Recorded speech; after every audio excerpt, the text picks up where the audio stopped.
Milestone কলেজে বিমান বিধ্বস্ত হলো, এটা পরিকল্পিত, এটা কিন্তু সাজানো ছিল। এটা আমরা কিভাবে জানলাম? কারণ হলো একটি ফেসবুক পোস্ট আসছে আমেরিকা থেকে।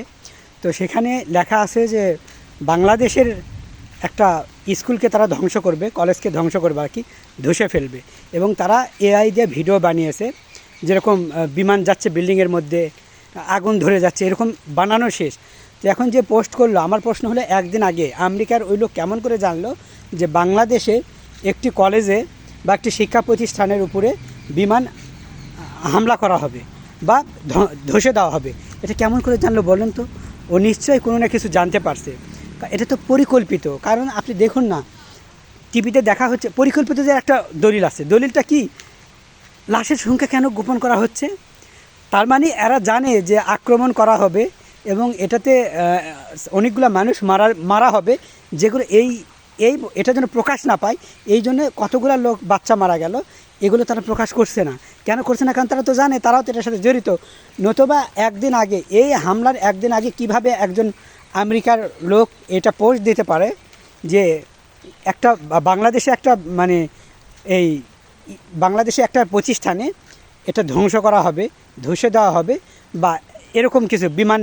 সে আবার এই ছবিতে দেখানো হচ্ছে যে বিমান কি করছে, বিমান গিয়ে ভবনটা ধ্বংস করে ফেলছে। আমার কথা হলো টিভিতে দেখা হচ্ছে বিমানের একাংশ পড়ছে।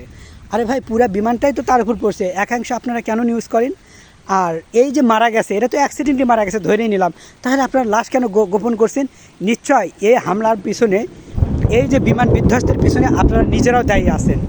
নতুবা এটা হতেই পারে না যে ফেসবুকে একদিন আগে পোস্ট কিভাবে দিতে পারে যে বাংলাদেশে একটি একটি শিক্ষা প্রতিষ্ঠান ধ্বংস করা হবে, এবং ওই ফেসবুক থেকে আরেকটা পোস্ট আসছে যে ব্যবসায়ীদের ধীরে ধীরে কী করা হবে, ধ্বংস করা হবে। আমার এখন প্রশ্ন হলো, আমি যদি আঙুল তুলে থাকি তাহলে একজনের দিকে আঙুল যায়। সেটা হলো ডক্টর ইউনুসকে কে পুরস্কার দিছে? নোবেল পুরস্কার। নিশ্চয়ই আমেরিকার প্রেসিডেন্ট দিছে। তাহলে এই যে আমেরিকা থেকে এটা পোস্ট করা হলো, তারপরে এই যে আবার সেন্ট মার্টিন আমরা যেতে পারছি না। তারপরে যদি আমরা ভালো করে খেয়াল করি, কক্সবাজারে আমরা দেখতে পাচ্ছি যে আমেরিকার যারা সৈনিক রয়েছে তাহলে সেক্ষেত্রে বলুন তো সন্দেহের তীর ওনার দেখে যায় কি না? এমনি আমার আইডিয়া হলো যে উনি আমাদের দেশে ক্ষতি করতে পারেন, কারণ ওনাকে নোবেল পুরস্কার তার বাংলাদেশ থেকে দেওয়া হয়নি বা সৌদি আরব থেকে দেওয়া হয়নি, ওনাকে দেওয়া হয়েছে আমেরিকা থেকে। আমাদের দেশেই কিন্তু এখন আমেরিকার সৈন্য দেখা যাচ্ছে। আবার এই যে আমেরিকা থেকে পোস্ট, আবার যদি আরেকটু ভেবে দেখেন, আমরা সেন্ট মার্টিনে যেতে পারছি না, যদি আরেকটু ডিপলি বলেন, তাহলে এই যে চট্টগ্রাম যে পার্বত্য অঞ্চল আছে, রাঙামাটি, এগুলোতে কিন্তু দেখবেন মানুষ নিরাপদ না।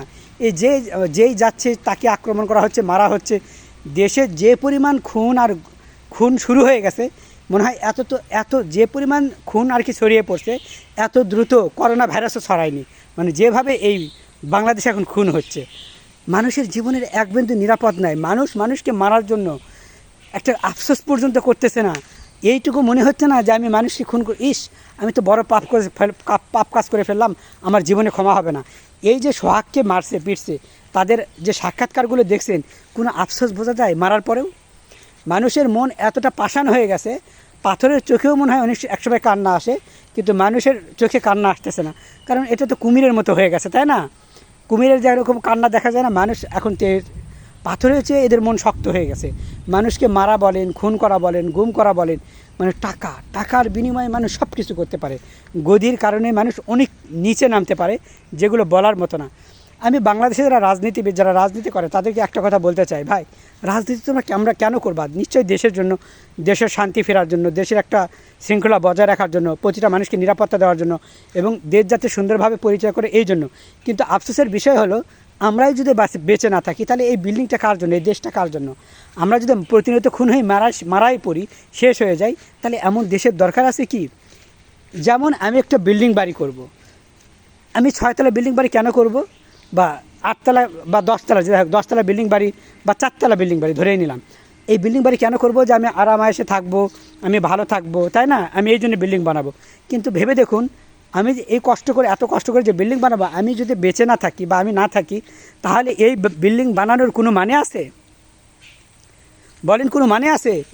এই আমাদের বাংলাদেশের রাজনীতি এতটা নোংরা হয়ে গেছে, এরা গদির লোভে দেশের জন্য কেউ জান দেবে না, দেশপ্রেমিক না, এরা গদিপ্রেমিক। এই গদির জন্য যা কিছু তাই করতে পারে, দলের জন্য সব কিছু করতে পারে, দেশের জন্য না। একটা কথা চিন্তা করে দেখেন, এই উনি বিদেশে চলে গেলেন, ঠিক পরের দিনই যে এই বিমানের প্রধান যে কর্মকর্তা না কি যেন ওনার নামে হতে মনে আসছে না, উনি বিদেশে গেলেন, তারপরে দিন এই আক্রমণ, অ্যাটাক। আবার এই যে মানে পোস্টটা আসলো, আমার কথা হলো উনি কিভাবে জানতে পারলেন যে বাংলাদেশে এই মানে বিমান বিধ্বস্ত হবে বা একটা স্কুল ধসে পড়বে, এটা কীভাবে উনি জানলেন বলেন? আমার মনে হয় যে আমাদের দেশকে নিয়ে বড় ধরনের কোনো রাঘব বোয়াল যারা আছে, মানে বড় ধরনের কোনো একটা চক্র খেলতেছে, যার আশেপাশে আমরা যাচ্ছি না, ভুল পথে। আমরা কি করছি, একে অপরকে দুষছি, ওই দোষী, এই দল ভালো, সেই দল ভালো না, এই দল, মানে এগুলো করে করে শেষ করে দিচ্ছি। কিন্তু আমাদের দেশের উপরে যে একটা কালো ছায়া আছে, এটা আমরা কেউ ভূক্ষেপ করি না, কেউ লক্ষ্য করি না, জানি না যে সেই ছায়াটা আদৌ কার দিকে আঙুল তুলব। হতে পারে ভারত, হতে পারে আমেরিকা, ডক্টর ইউনূস সাহেবও তো এর থেকে বাদ যেতে পারে না। হতে পারে শেখ হাসিনা ক্ষমতায় আসার জন্য এমন কিছু ঘটাচ্ছে। আমি বলছি না এরা করছে, আমি বলছি হতে পারে আমাদের দেশের জন্য যে কেউ, এরা কখনোই দেশকে ভালোবাসেনি, দেশের ক্ষতি করার জন্য উঠে পড়ে লেগে আসে। বুঝতে পারেন, যে কেউ এই কাজ করতেই পারে, যে কেউ কাজের সাথে জড়িত থাকতেই পারে, তাই না? কারণ হলো লোভ এমন একটা জিনিস মানুষকে ধ্বংসের দিকে নিয়ে যায়। অতি লোভে তাতি নষ্ট। তোমরা যারা ধ্বংস করছো না লোভের জন্য, তাহার জন্য একটা কথা, তোমাদের একটা কথা বলে রাখি, অতি লোভে তাতি নষ্ট। আর একটা প্রবাদ আছে কি জানো, লোভে পাপ, পাপে মৃত্যু। যেদিন তোমাদের মৃত্যু হবে না, এই যে তোমরা এই কাজগুলো করছো, মানুষকে মারতেছো, তোমরা তো হয়তো টাকার লোভে বা বেঁচে থাকার জন্য বা সুখে থাকবে এই জন্য, তোমরা তো ওই মানে সুখে থাকার জন্যই তো এগুলো খুন করতেছো। তাহলে একটা কথা মনে রাখো, তুমি কিন্তু মারা যাবে, সেই দিন কী হবে? যেদিন এই সুখ কিন্তু চিরস্থায়ী নয়, যে প্রতিটা মানুষ মারা যাবে। নেতা নেয়া হিয়াউ না কি যেন, ওই যে ইসরায়েলের যে নেতা আছে, কাফের নেতা, এই নেতা কি কল্পনা করছিল আর সে অসুস্থ হবে? এই ডোনাল্ড ট্রাম্প আর কি, তারও আজকে হাত ফুলে গেছে, পা ফুলে গেছে, কাজ করছে না। তো এরকম যতগুলা ডাব্লিউ বুশ দেখে শিক্ষা নাও। ডাব্লিউ বুশ যখন মারা যায় তখন মানুষ থুতু নিক্ষেপ করেছে, হাসছে যে এবার গেছে। অথচ যখন সেই সময় ওসামা বিন সাদ্দাম বলেন, ওসামা বিন লাদেন বলেন, তারা মারা গেছে, মানুষ কাঁদছে। এই জন্য বলছি ভাই, তোরা এমন কাজ করিস না, মানে টাহার লোভে বা লোভে যে কোনো কারণেই হোক, এমন কোনো কাজ করিস না যে একটা মানুষকে হত্যা করিস। ভাই, তোরা মানুষকে হত্যা করিস না। একটা মানুষ বেঁচে থাকার জন্য কত লড়াই করে, যুদ্ধ করে শুধু বেঁচে থাকবে বলে। একটা মানুষ কত পরিশ্রম করে শুধু এই পৃথিবীতে মানে সুন্দরভাবে বেঁচে থাকার জন্য, রাত দিন পরিশ্রম করে লড়াই করে জীবনের সাথে, যাতে বেঁচে থাকতে পারে। আর তোরা সেই মানুষকে পৃথিবী থেকে বিদায় করে দিচ্ছিস সামান্য টাকার লোভে। মানে তোদের এক ফোঁটা এটা মনে হলো না, সেও তো মানুষ, আমিও মানুষ।